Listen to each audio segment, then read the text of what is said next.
It's Saturday, it's Scotland, and it's 2 p.m. Not 1 p.m., it's 2 p.m. And we're back in original form. The legible, credible, inevitable storm, which is a force for good, broadcasting to you live from our nerve centre here in the great British city of Glasgow, with me, your host, Alistair McConnachie. And we're broadcasting a little bit later today. Something happening in Glasgow that some of you might be aware of. So we thought we would let that go ahead and we would come in just at the end at 2 o'clock. And of course, I'm speaking about the Old Firm football game, which is a big thing here in Glasgow. And it got particularly mentioned this week because quite a few people were wanting to actually go out of Glasgow, go down to England and to watch it in pubs where you could actually get into a pub, which were open and which also sold alcohol. So that was big on the news this week. And I just want to talk about that briefly. We're also, in this program, we're going to talk about the apparent rise of the separatists in the polls and what we can do about that. We're also going to talk about our ongoing Twitter suspension, and we've got some news on that for you. And we're going to look at a very good book which has just been released about social media censorship. And of course, this coming week in British history. Rich, thanks. Wishing you a great British day and a great British weekend as well. And Helen says, keep up the good work. Thank you, Helen. We intend to do so. And Wendy is watching from Hampshire. Good to see you on, Wendy. Alan asks, how are we? We're doing well, Alan. Thank you very much. We're doing well. We are keeping the British end up as always here in Glasgow. It's something, and just continuing to grow on all our social media platforms. More about that later in the programme. Grant says STV bias has to be addressed, but how? Well, how do we address the ongoing SNP TV bias? That's a difficult one. Ian says, do we believe the polls? No, we don't really believe the polls. We take cognizance of them. We look at them, we consider them, but we don't take them for the exact truth, because polls, as we always say, are intended to lead opinion just as much as they are intended to reflect opinion. They're intended to make people think about things that they never thought before and make them accept things that they never thought before and lead them in certain directions, much more so really than actually trying to find whether or not it's a true reflection of reality. It is possible, though, that at the moment the polls in Scotland are a bit of both, actually. Dottie is saying hello from County Tyrone. Love your work, as I'm an Ulster Scot. Good for you, Dottie. Graham says, good day for Glasgow. And William is behind us all the way. Well, yeah, quite a lot of people, I don't know how many people have ventured into England from Glasgow to watch the game, but I was astonished to read on the front of the Metro on Thursday, don't come dancing. It was Nicola Sturgeon saying, basically, don't go to Blackpool. Imagine a national leader actually putting a black mark on another British town like that. That's a terrible thing for any British leader to do, especially when it's Blackpool, of course, which everybody loves. But actually trying to put like the mark of Cain on it or something like that, you can't go to Blackpool. How outrageous. And then it even went on that she had hinted that she could follow Wales and close the border so-called. Well, my understanding is that is what has happened in Wales. that the jumped up First Minister of the Welsh Assembly has closed the Welsh border. Now you have to ask, how has that happened? How is that even allowed? If you have local panjandrums, to use the old-fashioned word, who can actually close down the border of their area of the United Kingdom, then you don't have a United Kingdom. You don't have a United Kingdom. So I don't know under what laws they claim that they can shut down the border. But how can Wales shut down the border? Does that mean that England will have to shut down the border with Wales? Or does it have to happen on both sides, or does it just happen on one side? You can get out of Wales, but you can't get into Wales. Is that what the situation is these days? If so, it's an absolute crying shame and a disgrace. And our British Parliament should not be standing for the carve-up of the United Kingdom in that way, because that goes against everything that we believe in as Unionists, which is that we have free travel from one end of our islands to the other, from east to west, from Lowestoft to Belleek in County Fermanagh, the two widest points of our islands, from Shetland down to the Scilly Islands. We should have freedom of movement. And if we don't have freedom of movement, then something has gone seriously wrong in the so-called devolution situation that we're in. May says hi from Fife, and Alan says greetings, fellow islanders. Good stuff. Good stuff. Well, good to see folk also on YouTube. Jonathan, who gets to participate in these polls? Well, exactly. I've never been asked.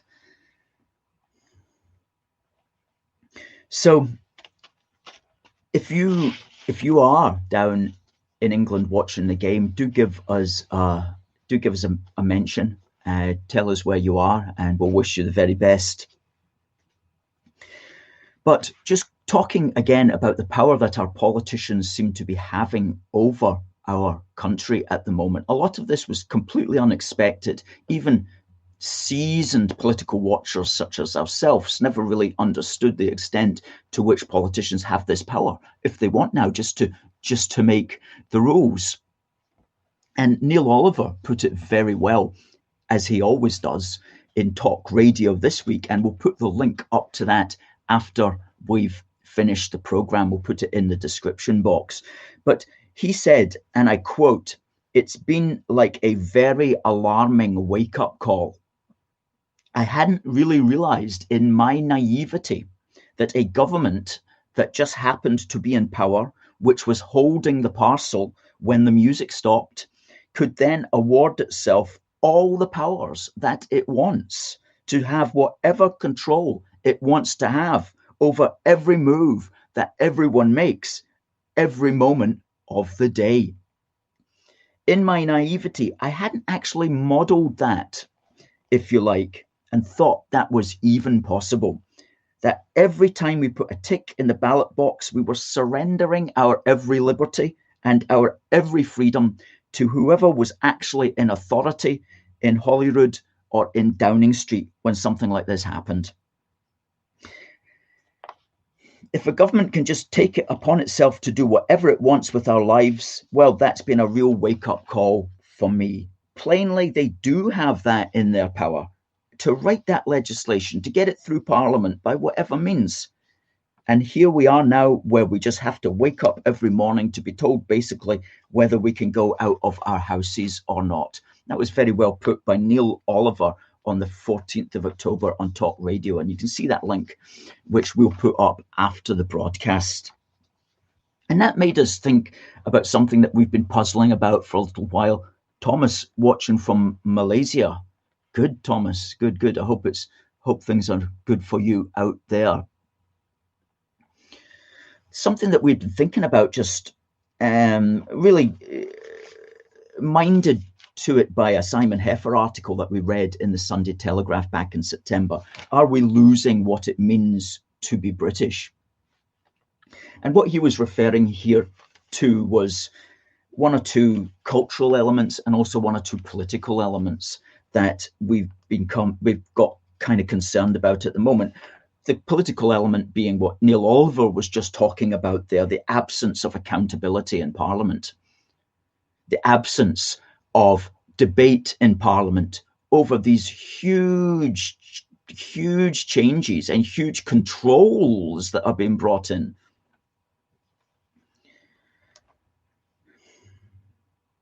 As well as talking about the elevation of the snitch culture as well, which tends not to be a British culture. The idea that you report people because you saw them sitting in a park or something like that, that's fairly unusual, and it's not a good development at all. And also the idea that personal responsibility, of course, is very much, well, used to be certainly very much a British theory, a British concept, a British belief in personal responsibility. And to that, I would add other things. And I'm putting together an article on this, which will develop around the idea of British cultural conventions. Okay, these are things that reflect our national character and have been found historically in song, in poetry, in story, and which we like to think are particular characteristics of the British. You know, and I want to make the difference between a characteristic and a value. When certain types talk about what it means to be British, they'll talk about values. But when you look at those values are very often just universal values that everybody has: being nice, being polite, things like that. What we're talking about is characteristics, sort of the things that model the actual human being, that create the human being's sense of their reality. And one of them is bravery. Britons never shall be slaves.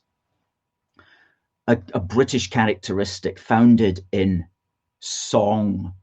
Well, I would like to think that we will no longer be slaves, but sometimes it looks like, when you look at the people outside going along with all the rules and regulations, it makes you wonder, to what extent are we losing that British characteristic? Hopefully it can be reborn again. Another characteristic is a Briton's home is his castle. That's been accepted for centuries. But now you're told that you can only have certain numbers of people in your home, or you can't even have somebody that you're very friendly with in your home. That's completely going against the idea that a Britain's home is his castle. So I do hope that's not going to go with the wind. You know, when this COVID situation started, a good appeal, I think, was made to the best of our British characteristics, which was that we were all in it together and that we would all pull together. And in fact, during the very early stages, the first 2 or 3 weeks, that's what we were doing. And most of us were quite happy, or maybe not happy, but were quite willing to go along with that. And it gave us 2 or 3 weeks off work. And it was quite nice weather at the time, and we were getting paid, and there wasn't any feeling that we were going to lose our jobs or anything like that.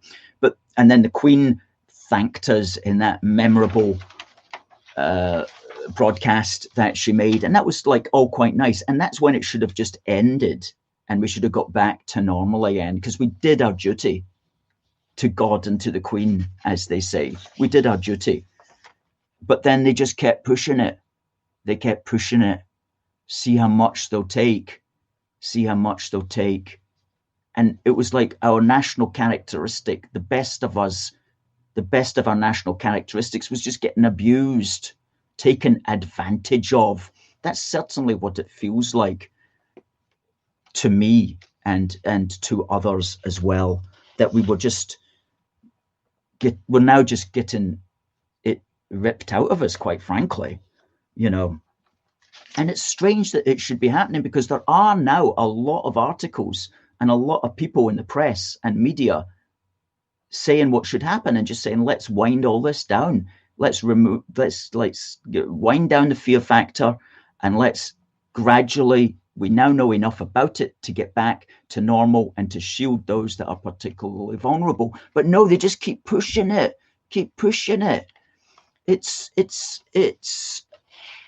one can understand people trying to figure out crazy reasons for that, because objectively it doesn't make any sense why they should keep pushing. Anyway, other British cultural characteristics, which self-sacrifice, courage in adversity, keeping on in the face of massive odds, the few prevailing over the many, things like that. We'll develop those ideas in time in an article, but those are British cultural characteristics, and they can all be found, they all have their basis in some kind of cultural expression in the past. And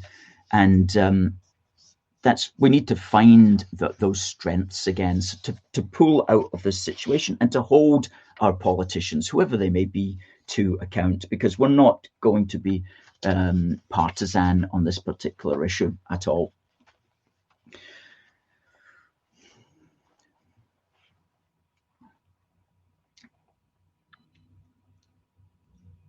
David, good to see you. David's reading George Orwell's 1984 just now, and some aspects of the book we are seeing today. In fact, yeah, that's right.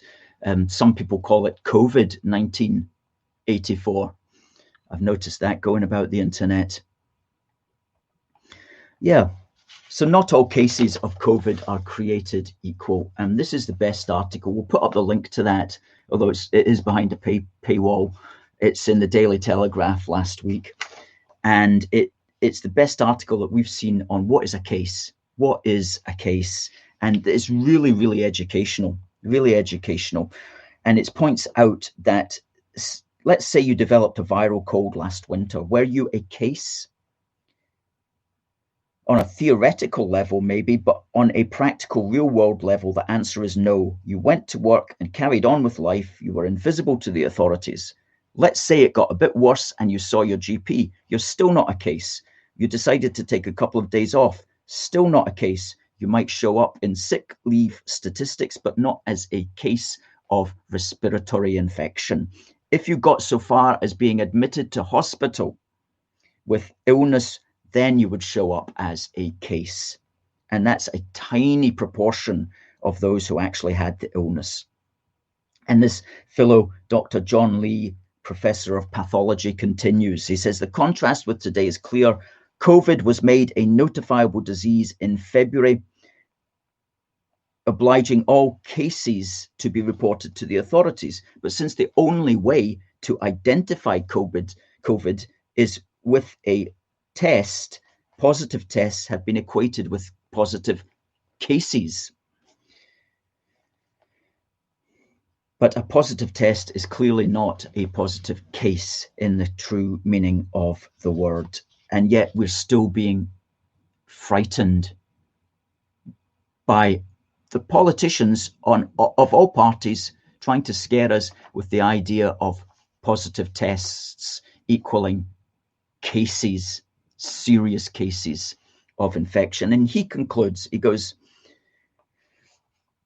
that we now know enough about what is going on. And he says, on that basis, the course we should be taking is clear. Asymptomatic spread is good. It's good.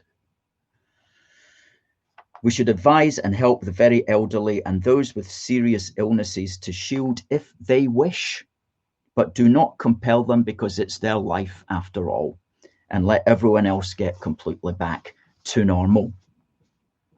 So we have to totally agree with that particular point of view. I'm just going to go on in a moment to speak about the increase in the for separation in the polls. Now, but before I do that, I want just to bring your attention to a competition that we're running on our Facebook page at the moment, and it closes at 6 p.m. tonight. So there's still plenty of time for you to enter that. Now, what it is we're in partnership with a flag maker, a wooden flag maker, who makes beautiful wooden flags of all sizes, in all shapes and colours. And he has produced a beautiful Union Jack wooden flag, which is ready to hang on your wall. It's 37 inches by 19 inches. And it's complete with wall hangings and everything. And he would normally sell it at £250, but it's given away free tonight to one lucky person. And all that lucky person has to do is to go onto our Facebook page, find the post, is 2 or 3 posts down, share it to your site, and officially like our page. Okay, so when at the top of the browser, you'll see a like, or you can hover over our link and you'll see a like, and you'll officially like and follow our page. And do the same for his page, which we've linked to, which is called Dramatic Scotland. And please do that. Share his page and also officially like his page. And then this evening at 6 o'clock, he'll gather everybody who's done that and randomly choose somebody to send this £250 flag to, free of charge. So please do enter that. Please do enter that. And we'll put the link up to that competition on our YouTube page here and also on our Facebook page. There it is. I see, win a 37 times 19 wooden Union Jack flag. Click on that. You'll get taken to our page. Share it. Share Dramatic Scotland's page and also like our page and like his page. And you could be in with a chance of getting a beautiful flag. And just check out his page, because it really is a very good page, and a great creative artist is this man. Dramatic Scotland Creations is the name of his Facebook page, and that closes at 6 o'clock tonight. Sally has said, I've entered the giveaway. Good. All the very best to you on that one. Quite a few people I know doing it. Who else? Dottie's hopefully entered that as well. Good for you.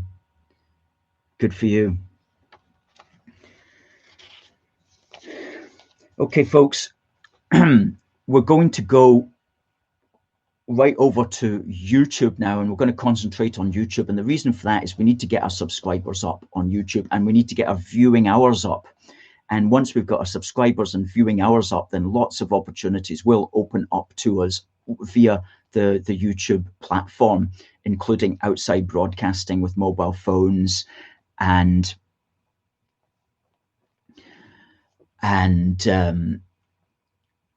merchandise opportunities as well. We'll be able to sell our t-shirts and all that kind of stuff on YouTube if we get up to 1,000 subscribers. So that's our immediate goal, which we really need to get done by the end of this year. So that's why we're really concentrating now on getting people over onto YouTube. So please, we're going to come off YouTube, but we're going to be talking about the indie support hitting a record level, which is not good. And we'll also be talking about latest communication that we've got from Twitter regarding the situation of our platform, which was the biggest platform, the biggest pro-UK unionist platform on Twitter, until they unjustly and wrongly and appallingly took us off on absolutely spurious grounds. And we've got more evidence now that the grounds were absolutely spurious. And so we need your help to think, what can we do about this? So we're just going over now directly onto YouTube. See us there. Put the link up. We'll make sure you've got the link that you can click on for YouTube. And please put that at the top of our page. so that you just click on that and you get taken straight through to the YouTube broadcast. See you there, folks.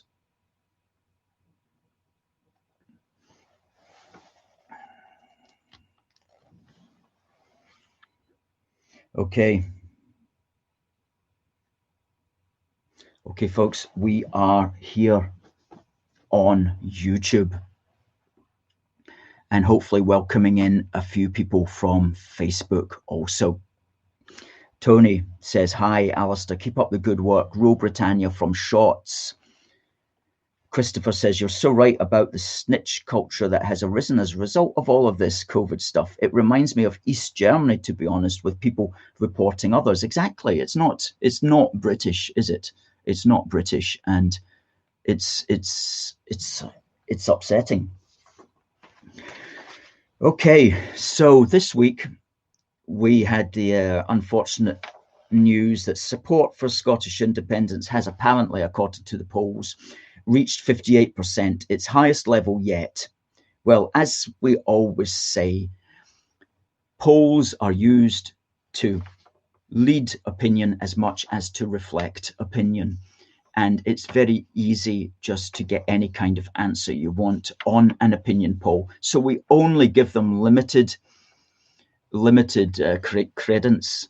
We only give them limited attention, but we do notice them, and we are concerned when things like this happen. So what to make of it? Well, as we said at the start of this COVID carry-on pantomime, when you put the First Minister on television every single day, she is eventually going to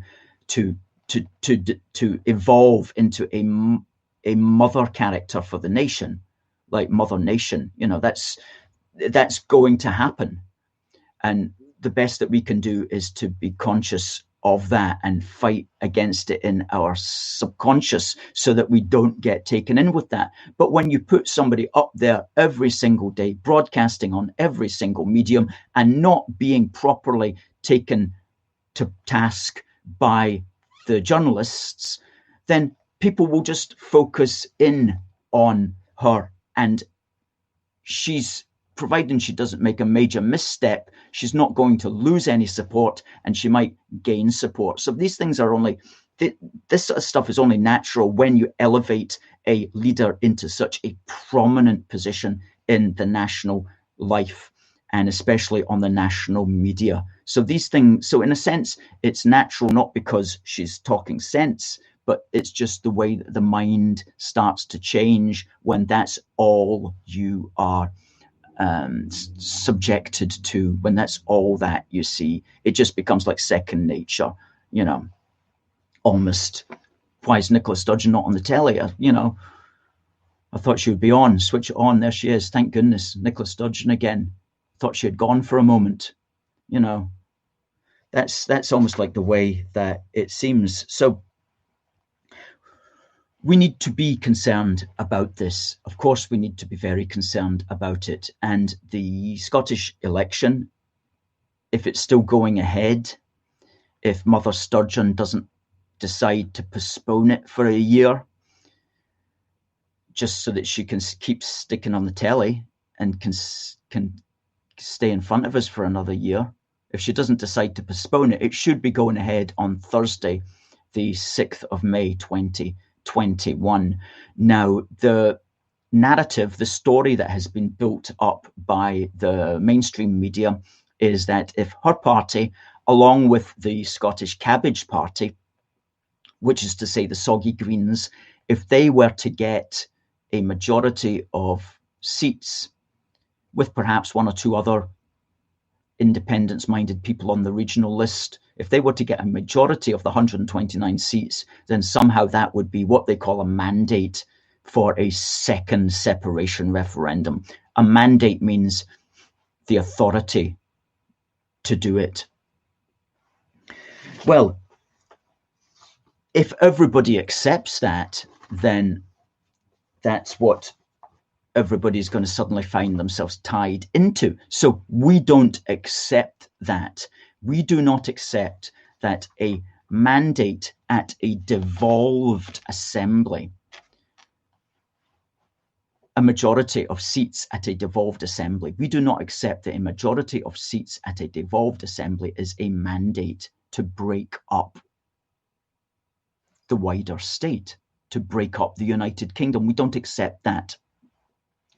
Now, we have laid out our position in an article which appeared this week on our website, saying Holyrood cannot deliver Indy Ref 2 mandate. And we sum up why that is, and we sum up what a proper mandate would be.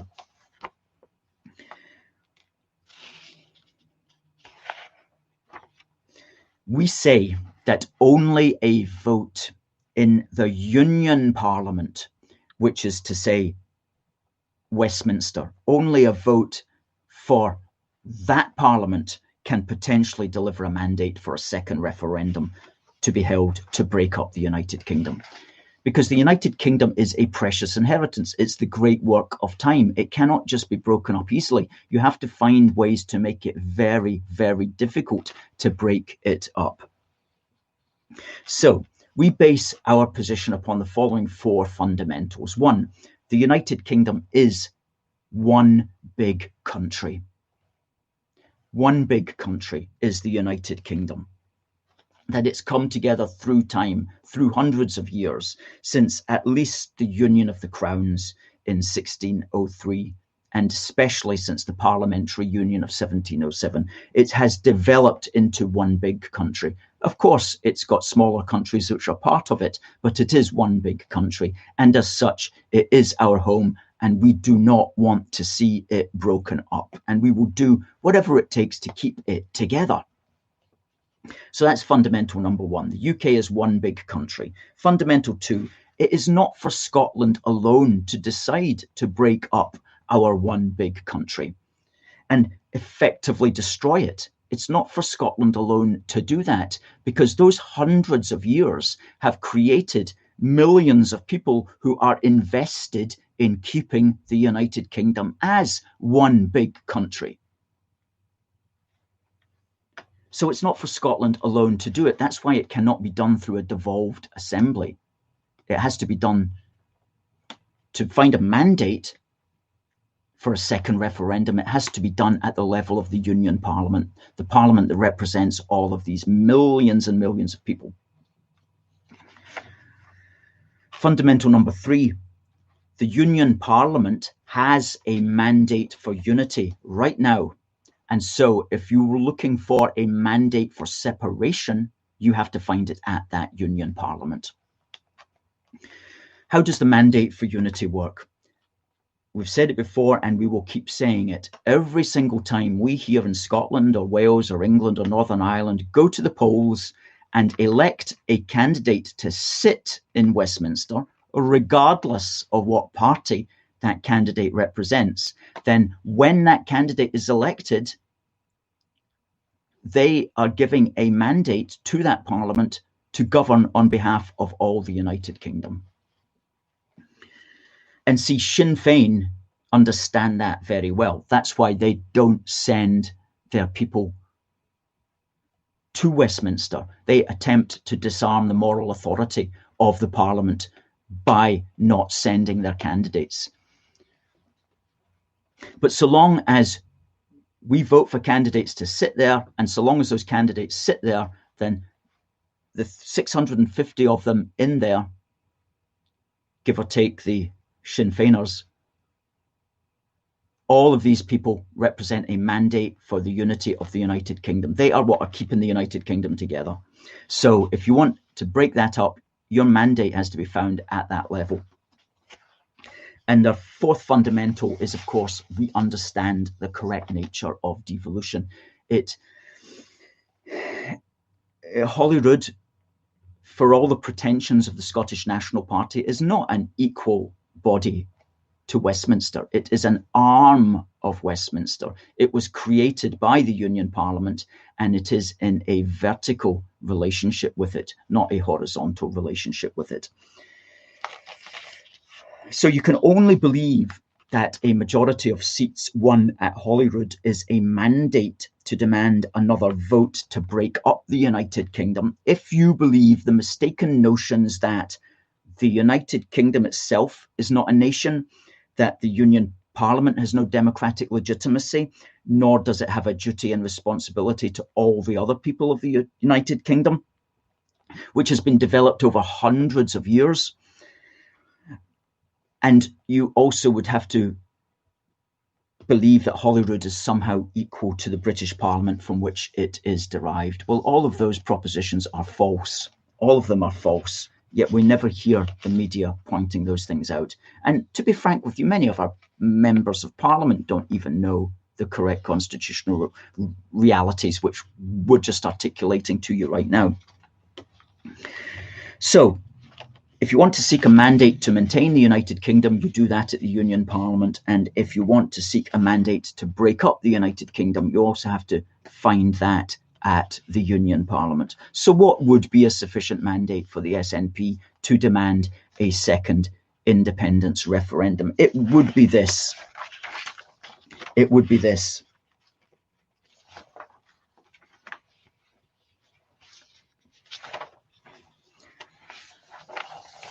The SNP and any other group would have to do it at the level of the United Kingdom Parliament during a United Kingdom general election. In that general election, they would have to stand as openly avowed abstentionists. In that general election, they would have to win a majority of the UK parliamentary seats in Scotland. And fourthly, they would have to win a majority of the entire electorate of Scotland. And if they could do those four things, then we could accept that there was sufficient demand for a second independence referendum. But until, God forbid, such a thing were to happen, there should be no second independence referendum.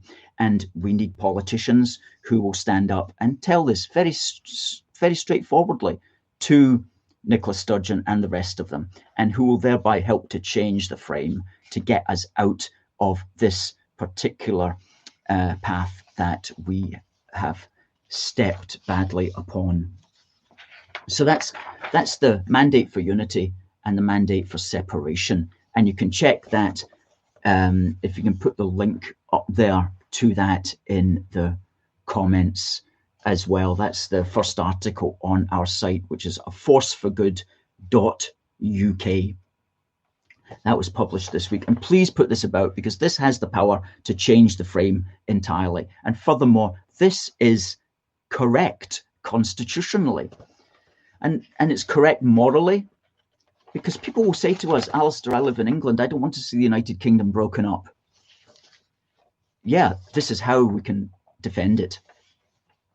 And it's also correct in terms of popularity, because if you look at the statistics, which you'll see in the article, turnout for Westminster general elections in Scotland is way higher than the turnout for Holyrood assembly elections, way higher.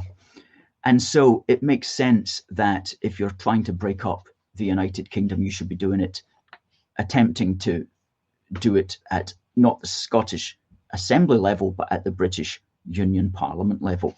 In fact, if we look at the last 5 general election turnouts in Scotland, the average is 66% of the electorate. And if we look at the last 5 of the Holyrood turnout elections, the average turnout is a paltry 53%, barely over half the electorate. But the electorate is not really engaged at Holyrood elections, but it is certainly engaged at the British level. Just finally on that, we noticed an article in The Spectator by Stephen Daisley this week. It says Unionists must stop playing by separatist rules. And he's largely correct here in a lot of what he says. And we particularly like this bit. He goes, there are any number of union-minded philanthropists putting their coin into ideas and policy. Well, that's a new one to me. I didn't know there was any union-minded philanthropists putting any money into ideas and policy, but let's take his word for it. But so little of it ever gets out of London. Well, instead of investing in London's 79th centre-right think tank, How about investing in Glasgow's first pro-union think tank? Well, we liked that sentiment, and we certainly were and are Glasgow's first pro-union think tank, although I don't think he's referring to us. I think he's trying to ignore us and hope for something else to come along. But if you are a union-minded philanthropist throwing your coin into ideas and policy, then please do consider giving to A Force for Good, because we are producing this kind of documentation that I've just been reading out to you that you won't find anywhere else. And you'll struggle to find even academics who understand what we've just said. You'll certainly struggle to find politicians who understand the nature of the union relationship to the depths that we understand it. So we are the people that you need to be helping if you are what he's calling a union-minded philanthropist. And for those of us who are just normal folk who would like to give maybe £1 or £2 a week, please do go to our union supporters page, and we'll put the link up there. And for as little as £1.15 a week, which works out at £5 a month, you can support our work here. And at this moment, we've got 168 union supporters, and we value every single one of them. But we need to get up to 250, and we need to be doing that by next year. So please do help us there with a monthly donation if you can. And it can be just up to, as I say, £1.15 a week, which works out at £5 a month. Or if you prefer just to give us a one-off, then we just go to aforceforgood.uk/donate to numeral 2, donate to, and we value everything that you can possibly give. Now, Twitter, oh my goodness me, as many of you know, we were unjustly removed from Twitter on the evening of Monday, the 17th of August, along with lots of small c conservative websites worldwide. And that was a particular indignity because we had built up over the course of years over 30,500 followers. We were by far and away the biggest pro-UK unionist organization on Twitter, making several comments every day, helping to lead the union debate. With that platform taken away from us, obviously we have suffered as far as profile is concerned. One of the reasons is, this is one of the reasons why we're building up our YouTube channel. However, we hold out hope that we will be unsuspended.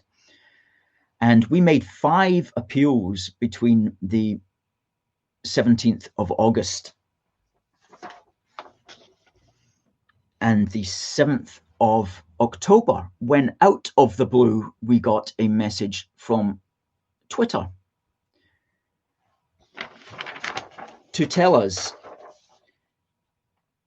we're writing to let you know that your account has been suspended and will remain suspended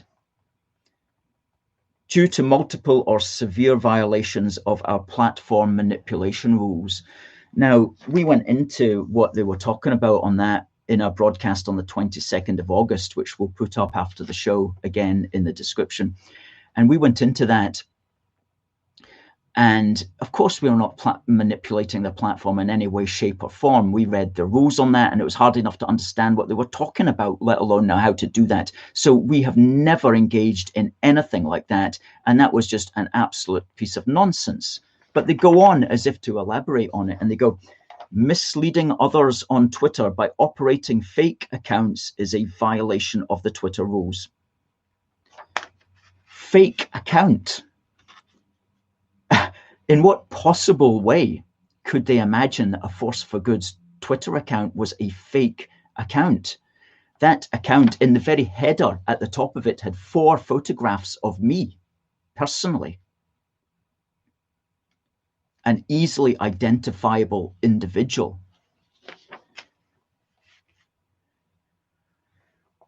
So what this said to us is that they didn't even look at any of our appeals, because in those 5 appeals that we made between being suspended and receiving this strange message, we elaborated at great depth about who we are and our addresses and how to contact us and our mobile phones and our company registration numbers and where our company was registered and everything like that, to show that we are obviously 1,000,000% genuine. And we also asked for evidence that we had done anything that they were accusing us of. And of course, answer there came none. So what, again, you've got here is simply Facebook throwing its weight around because it can. Now, when you think about that, that's really democratically dangerous, because there are no other Twitter accounts on Twitter of our nature, that is, and of such reach, that is, an actual campaigning organization for the union, reaching almost easily 1 million people a month. There are no others. There's lots of anonymous accounts that are unionist, and there's 1 or 2 smaller organizations with much more limited reach than what we've got, but we were by far and away the leader. And that's really all we spoke about. We'd sometimes dip our oar into other small c conservative issues, but only within the context of our union and pro-British concerns. And we certainly never did anything like violate any of the terms on certain speech codes, never did that at all. And as we always say, we didn't even swear, you know. So a complete injustice, and that we will continue to appeal against, and we hold out hope that perhaps somebody will actually read our appeal, because clearly that's not been happening so far. It's not been happening so far. But Twitter are really going at it. I saw in the Metro this week, 15th of October, Twitter suspends fake accounts of Black supporters. And it suspended a number of accounts by Black supporters of US President Donald Trump. The social media company said the accounts broke its rules on spam and platform manipulation. Exactly what they claimed that we were doing. Many of the accounts used images of people that did not match their names. Well, whether they went into that in such depth, I don't know. It did not specify how many accounts it had suspended. So it's clearly going all out to take off anything that might be vaguely pro-Trump. And we may have got caught up in that, because a lot of American accounts got taken down, and they maybe thought that A Force for Good was some kind of pro-UK, pro-Trump account. I don't know what they thought about that, but maybe they just thought, oh, it's conservative-minded, it must be for Trump, we'll take it off because it's got a very big reach. That may be all that has happened. So, lo and behold, not only did we get that message, but you see, this is the thing with A Force for Good, is that if you do something to us, we will remember it, and we will find ways of making our point known. That's always been what we've done. Okay, so here is a book which has been produced. It came out on the 15th of October. I pre-ordered it. I got it on the 15th of October from Amazon. It's called Deleted: Big Tech's Battle to Erase the Trump Movement and Steal the Election. And it looks at the power of social media companies to censor small c conservative voices. And it's written by a chap called Alistair McConnachie, who is a senior technology correspondent at Breitbart News. Now, Breitbart News is a conservative news outlet in America. They've also got a British arm as well. And so I got it 2 days ago, and I've already read about a quarter of it, and it's really well written, and it is an eye-opener.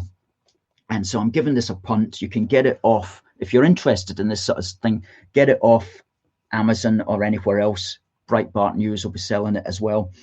Deleted, it's called, by Alistair McConnachie, and really good. And I'm reading this in order to hope that it will give me ideas that I can formulate policies that can be used, that can be taken to our politicians, and we can hold these companies to account for what they are doing to us.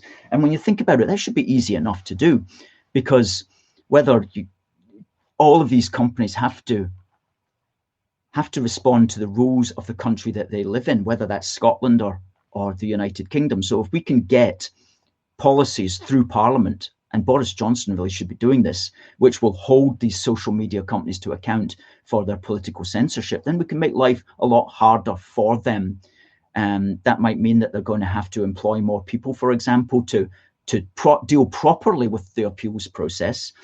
It may mean that they're going to have a much fairer appeals process. But things like that need to be brought in just so that it's an onerous thing for them to get rid of absolutely good accounts. I've nothing against Twitter getting rid of accounts that are spammy, that have got very low followers, that are completely anonymous, that are nasty,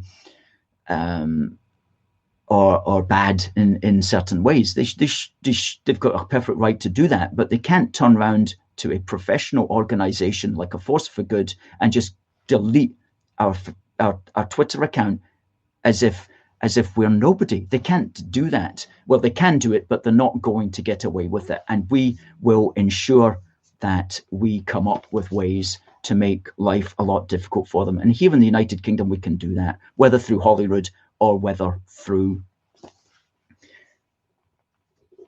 Westminster. So keep an eye out on that. Pete says free speech isn't free. It has to be fought and won for all the time, that's for sure.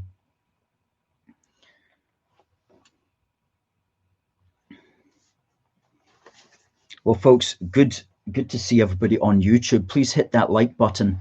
That also helps our reach if you hit the like button. And please do subscribe as well.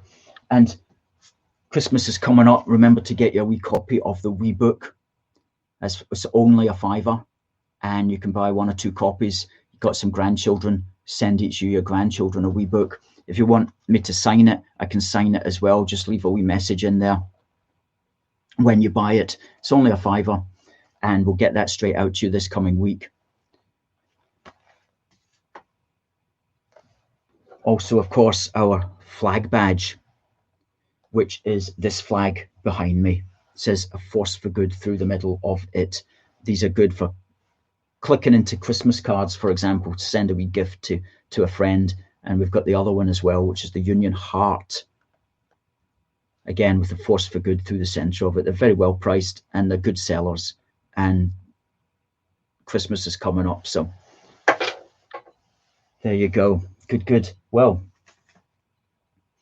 this week in British history, and exciting week in British history.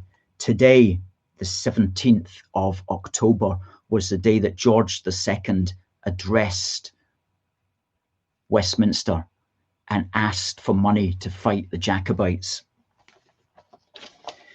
And we found his speech that he gave. It's on Google Books, and we transcribed it in its entirety, and we'll post that tonight. My lords and gentlemen, the open and unnatural rebellion which has broke out and is still continuing in Scotland has obliged me to call you together sooner than I intended. So wicked and daring an attempt in favour of a popish pretender to my crown, headed by his eldest son, carried on by numbers of traitorous and desperate persons within the kingdom, and encouraged by my enemies abroad, requires the immediate advice and assistance of my parliament to suppress and extinguish it. And he goes on in that vein, and he must have been pretty successful in it, because of course we know the consequences of that. That ended a few months later on the battlefield of Culloden. Also on this day, one of the founding heroines of British Canada died. Her name was Laura Secord, and she passed away on the 17th of October, 1868. And what had happened was she had overheard the Americans. This was the War of 1812 to 1815. She had heard the Americans were going to be attacking the British near Niagara Falls. And she ran overnight through the woods and forests and hills and mountains to tell the British what the American plans were. And she was aided in that by a contingent of Mohawk warriors with whom the British were allied against the Americans. And very shortly thereafter, the British were prepared and they beat the Americans in the Battle of Beaver Dams, along with their Kanawaki and Mohawk allies. We ambushed the Americans and took them prisoner. And she was born in Great Barrington in Massachusetts. And we hear a lot about Great Barrington these days because there's a Great Barrington Declaration on how to do COVID properly, which we tend to be in sympathy with. And I actually lived just outside Great Barrington for about 3 months when I was younger. So I know Great Barrington very well, and I had many a pleasant day in Great Barrington back in the 1980s. Late 1980s. On the 18th of October 1541, I like this one. This is when an English woman of Welsh heritage became the Scottish Queen and helped to unite the kingdoms. And I'm talking about Mary Tudor. And she passed away on the 18th of October in 1541. And she was a Stuart, she was a Tudor, and she married James IV of Scotland, who was to die at Flodden Field. But when Elizabeth I, who was also a Tudor, when she passed away without children, the line went through Margaret Tudor and arrived at the great James VI of Great Britain, who created this wonderful flag. So she's the reason in why James VI became the king that united the kingdoms of Scotland and England. And we always call him James VI of Great Britain because historians call him James I of England and James VI of Scotland, but he wanted to be called James VI of Great Britain. And it was on the 20th of October in 1604 that he made that proclamation. And he said, "Wherefore we have thought good to discontinue the divided names of England and Scotland out of our regal style, and do intend and resolve to take and assume unto us in manner and form hereafter expressed the name and style of King of Great Britain." Fantastic. And we did a big article on the Union of the Crowns, which is on our website, and we'll put that up in the link at the moment. And we call him James VI of Great Britain because that's how he wanted to be styled. But it also makes sense because he was the 6th James in the territory which had become the realm of Great Britain, even though England had never had a James I before. Just as today, Elizabeth II is the 2nd Elizabeth in the territory which has become the realm of the United Kingdom, even though Scotland never had an Elizabeth I. So that's undoubtedly the correct styling, James VI of Great Britain, and it avoids that tortuous 6th of Scotland, 1st of England styling, which we don't approve of. On the 21st of October in 1805, the Battle of Trafalgar. What can you say about that other than everything, quite frankly? And of course, that was when Nelson, unfortunately, was killed. And he's been in the news lately because, as one of Britain's great heroes, there's a certain element of academia and political reality who want to bring him down. And one of the things that they say about him was that he supported slavery. Well, he almost certainly did not. But even if he did, really, at the end of the day, so what? But he almost certainly did not. Yet they really push that against him, and they really hold that against him on the basis of a letter that he wrote, which this week has been shown by the Daily Mail to in fact be a forgery.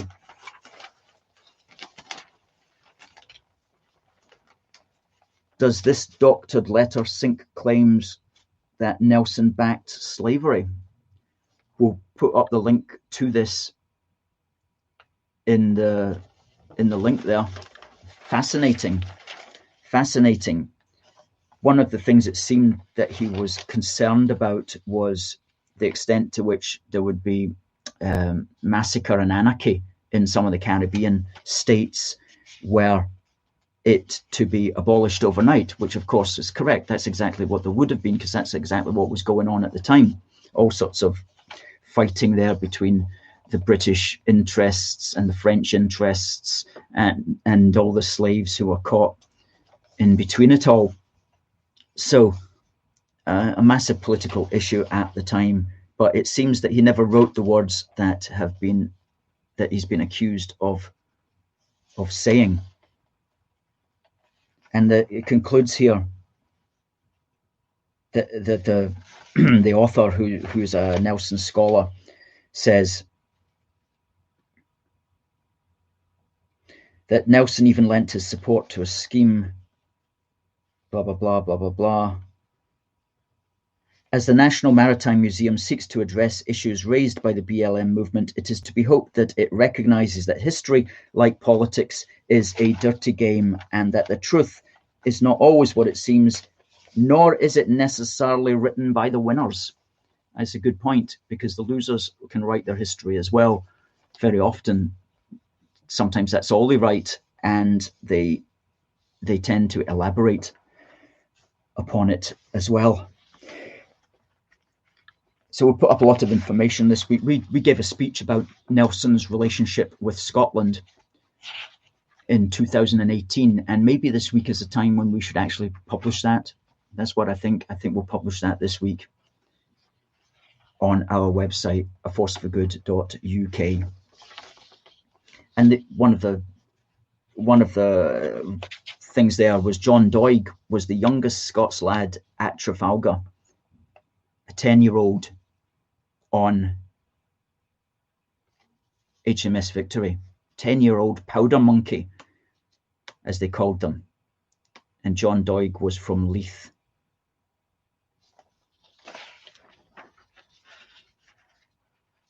And on the 23rd of October, the British Parliament sat for the first time on the 23rd of October, 1707. It sat as a consequence of Article 3 in the Treaty of Union, which states that the United Kingdom of Great Britain be represented by one and the same Parliament, to be styled the Parliament of Great Britain. So that sat for the first time on the 23rd of October, 1707. And the world was never the same since. Folks, thank you very much for watching on YouTube. Thank you for all those who came over from Facebook. Please hit that like button. Please do subscribe to us. You need to, when you click subscribe, if you don't have an account, it will ask you to get a Google account. So you do it that way. And then you'll be able to comment, you'll be able to like, and we'll be able to speak with you on the chat there. So please do keep in touch with that and send us your email. Click that link that says aforceforgood.uk/support, put in your name and email, and that ensures that we'll be able to contact you regardless of what Twitter might try to do to us, or whatever the opponents of the truth may wish to do with us. We're going to be back next week. We'll be back at the usual time, which will be 1 p.m, God willing, and we'll see you then. Christopher says, thank you for another great and informative broadcast. Christopher, it means a lot to us that you are watching, and thank you for your support. Thank you for your support, and thank you to all those who do support A Force for Good. Ladies and gentlemen, it just remains for me to say, God bless the United Kingdom, and God save the Queen.